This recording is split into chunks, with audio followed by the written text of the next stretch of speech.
On the last episode of Soap, Ingrid revealed herself as Corinne's mother, which means Jessica is really Corinne's aunt, and Chester her uncle, since Randolph, her father, is her Aunt Jessica's brother. Ingrid has sworn to destroy the Tates. Meanwhile, at the Campbells, Danny no longer has to run around in disguise, since Elaine Lefkowitz has spoken to her father in Danny's behalf. Bert, on the other hand, has become totally consumed with finding his son Peter's murderer, and is acting more and more peculiar. Having found a hair in Peter's bathtub, Bert spends a lot of time yanking hairs from people's heads trying to match it. confused? You won't be after this episode of Soap. This is the story of two sisters, Jessica Tate and Mary Campbell. These are the Tates, and these are the Campbells. And this is Soap.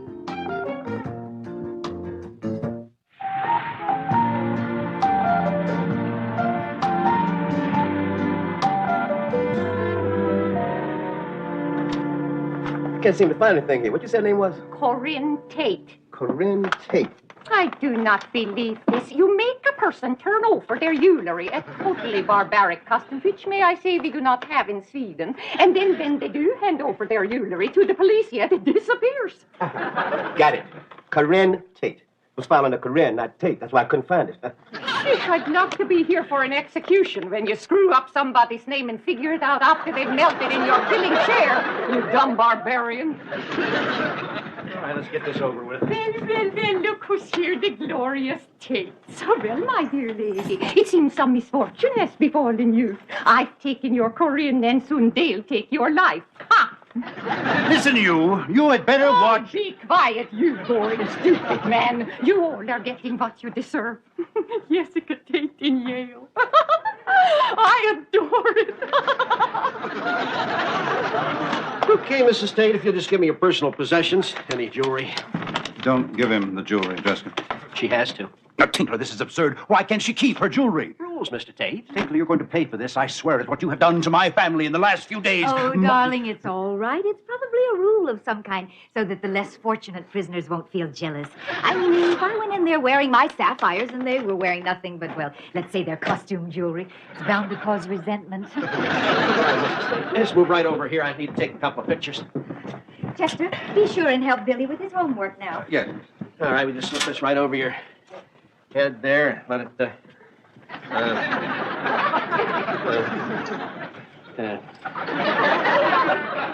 could you just, that's lovely. All right, now, just, watch the birdie here. Excuse me, let's go now. No. Oh, now, come on, none of that. Tinkler, could we have a moment alone, please? Well, no, I don't know. Oh, Tinkler. Well, look, it's against policy. Tinkler, for God's sake, she's not Ma Barker. Okay, but just 1 minute. Chester, I'm scared. You'll be out by morning, Jess. I've never been in jail before. Actually, I've never spent the night alone. I know, darling. I didn't do it, Chester. You know that I didn't do it. Of course not, Jess, of course not. Don't worry about a thing. We'll get the very best lawyer. But, Chester, what about that movie? What movie, Jess? You know, that cowboy movie, The Oxblood Incident. Oxbow. Right. And they hung Henry Fonda, I think it was, or was that Kirk Douglas? But anyway, I mean, just as his neck snapped, well, the deputy came running up and said, "Oops, that's the wrong man." But I mean, of course, it was too late by then because there was old poor old Henry Fonda all bug-eyed with his tongue hanging out. Innocent but dead.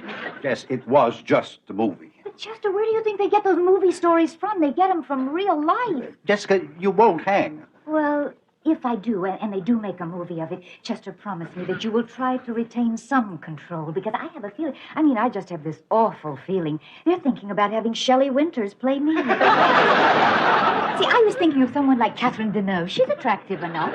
Or it could make a wonderful musical. You see, Barbara Streisand could play me, and Robert Redford could play Chester.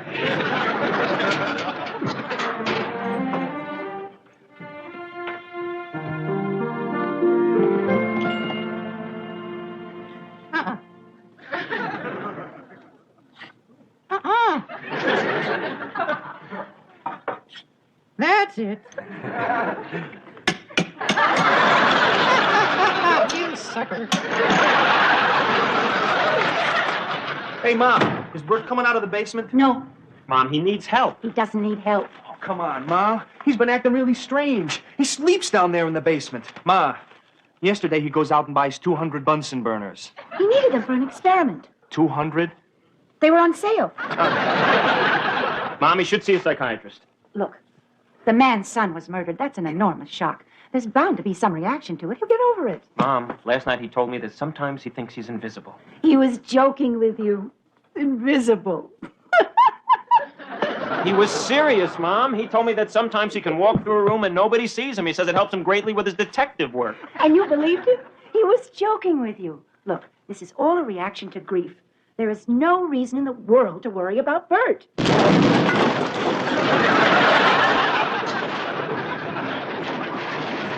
Are you all right? Bert, what happened? No, I think I mixed the wrong chemicals. They were supposed to foam slightly. Bert, this is getting too dangerous. Unless, of course, someone tampered with my experiment. the police. Oh, that Tinkler, he's so jealous of me, it's incredible. Me and my work. The other day I was at police headquarters. I asked to see a hair from Corinne. They threw me out. You gotta stop doing this.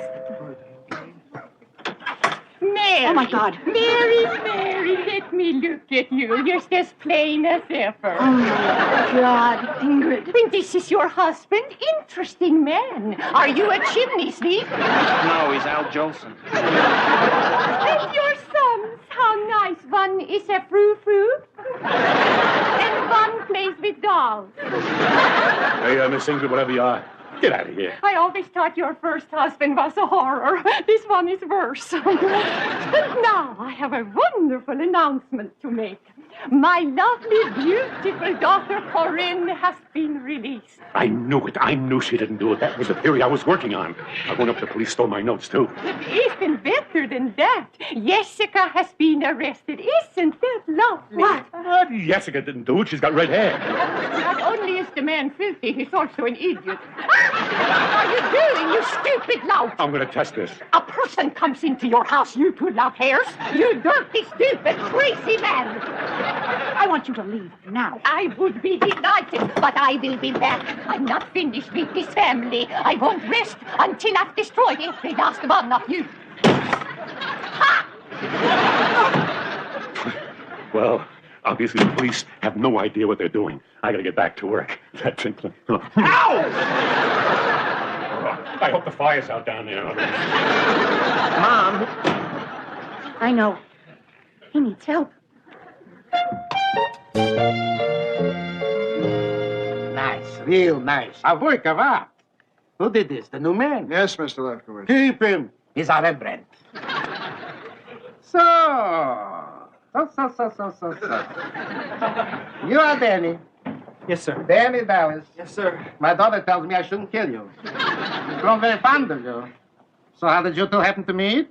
Well, you see, I was, well, it was, Okay, Ellen, sweetheart, be a good girl and let Daddy talk to your friend here in private. No, It's business, darling. I don't care. Okay, honey bunch. What do I have to do to get you to leave? Buy me a present. What do you want? A fox coat.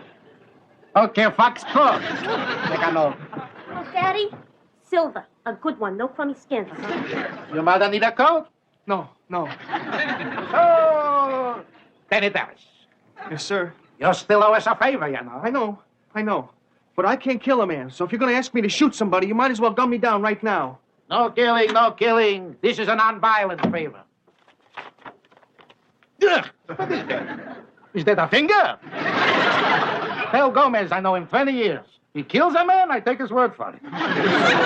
So what is it? A finger! I never saw anything so disgusting in my life. You want to see? No.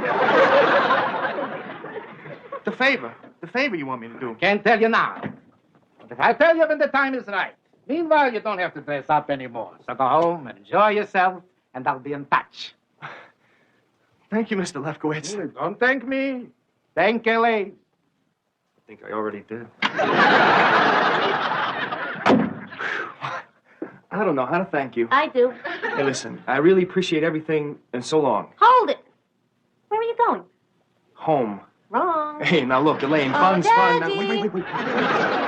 Listen, Elaine, I gotta get some rest. You haven't let me sleep in days. Forget it. You're coming with me. Upstairs. Elaine, I'm exhausted. I can't move. I can. He's a nice boy. It's too bad. Wait till he finds out the favor is he's got to marry my daughter. He'd be better off dead.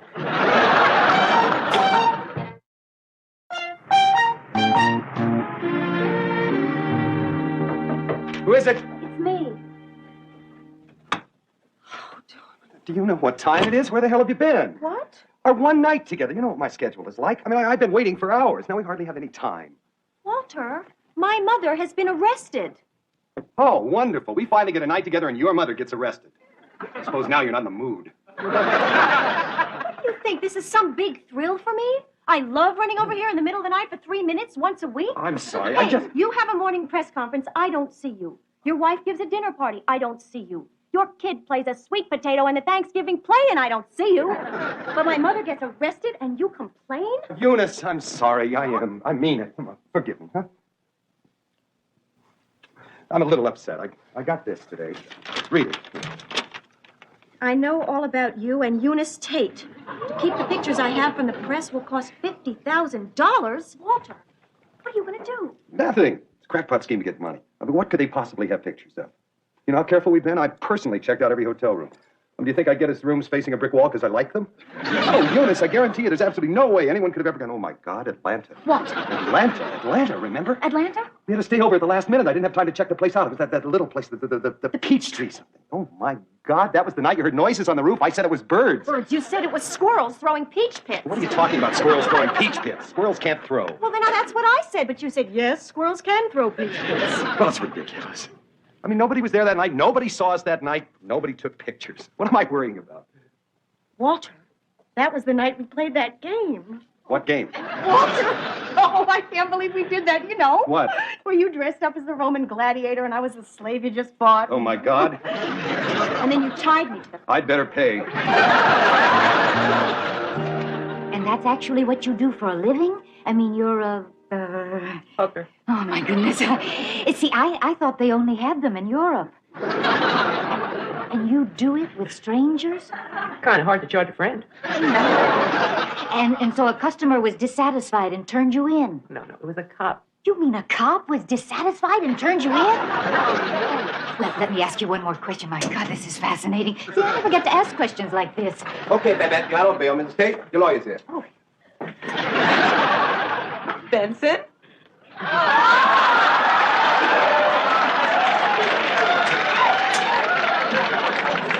Well, Benson, you're not a lawyer. Shh. They wouldn't let me in to see you, so I told them I was your lawyer. You didn't. Yeah, I'm with the firm of Honeycutt, Pringle, Kaplan, and Black. I'm black. Well, you look like a lawyer. Actually, you look very nice as a lawyer. I'll bet you could be one. I smell bacon. That's because I brought breakfast. Oh, Benson, look at this. Blueberry muffins and Canadian bacon. Grapefruit. Well, I knew you couldn't eat the food in here. What do you want for dinner? Oh, you know what I would love for dinner? What? Meatballs and spaghetti. Well, that's a problem, see, because the sauce will run in the case. Oh, right. And then you couldn't explain that. Yeah, especially to Mr. Tate. The briefcase is his. Morning, darling. Hello, dear. What are you doing here? Well, He's my lawyer, Chester. Yes, Honeycutt, Pringle, Kaplan, and Black. He's black. Well, I guess you won't be needing me. No. He's not a lawyer. He's a butler. Benson, why are you posing as a lawyer? Because I couldn't get in to see her as a butler. Huh? Carry on, counselor. Jessica, this is Mr. Franklin. He was Corinne's lawyer. Hopefully, he'll be taking your case. How do you do, Mrs. Tate? Delighted. I would like to ask you just a few simple questions, if it's all right. Certainly. Jessica. Now, naturally, the first question I must ask you is, did you kill Peter Campbell? Well, do I look like the sort of woman who would kill somebody? It's just that I have to hear the answer in your own words, Mrs. Tate. I see. So, would you mind giving me the answer? I guess not. Fine. Would you give me the answer? I forgot the question. Did you kill Peter Campbell? Oh, yes. You did? No, yes, I remember the question. I don't know how you could ask such a question. Did I kill Peter Campbell? Did you? Did I what? Did you kill Peter Campbell? Well, of course not, silly. Sheriff Tinkler found the gun that killed Peter Campbell in your lingerie drawer. Now, do you know how it got there? I guess I put it there. So the gun is yours? Oh, yes. Yes, you say. I gave it to her for the nights that I was out of town as a precaution. I don't like having it. Do you know, once I was searching for a particular pair of panties, and the gun went off, shot a hole through the drawer, went right out in the hall, and lodged in a portrait of my grandfather and put a hole in his head. Which some people maintained he always had. Mrs. Tate, if we could go on. The knife that killed Peter Campbell was found in your jewelry box. Do you know how it got there? No, how? I don't know. I'm asking you. Did you put it there? Not that I remember. So you might have put it there. No, she didn't, I assure you. Well, now, Chester, I don't know. You remember the time I put your shoes in the dishwasher? Sometimes her mind is on something else. Yes, I see. Mrs. Tate, do you know who might have seen you sleeping in your guest room the night of the murder? No, who? Do you think anybody saw you? Well, I don't know, Mr. Franklin. I mean, who would want to see me sleeping? Fine. Thank you very much, Mrs. Tate. I think I've got all the information I need. Oh, so nice to have met you. Very nice to meet you. Would you like some breakfast before you go? Not for me. Come again. Thank you. Mr. Tate, if I could speak with you for a moment.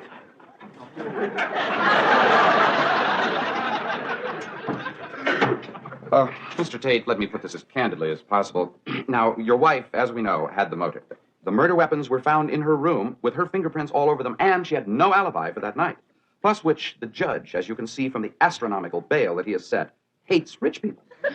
What you're saying is it'll be a difficult case. Mr. Tate, Clarence Darrow in his prime, arguing this case against a mute prosecutor, with a jury of Mrs. Tate's relatives, with you sitting as the judge, could not possibly hope to win. I'm sorry, but I do have a career to think about. I cannot take this case. Well, can't you recommend something? Yes, plead guilty. It'll save you a lot of time and money, and the outcome will be the same.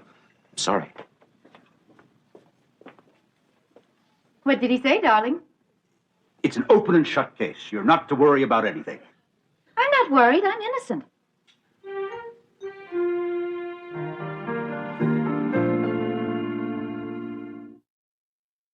Will Ingrid really destroy all the Tates and Campbells? Or is this just some Swedish bragging?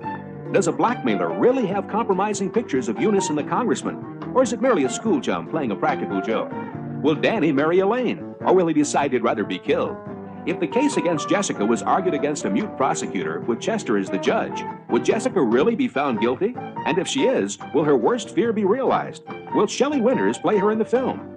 These questions and many others will be answered on the next episode of Soap.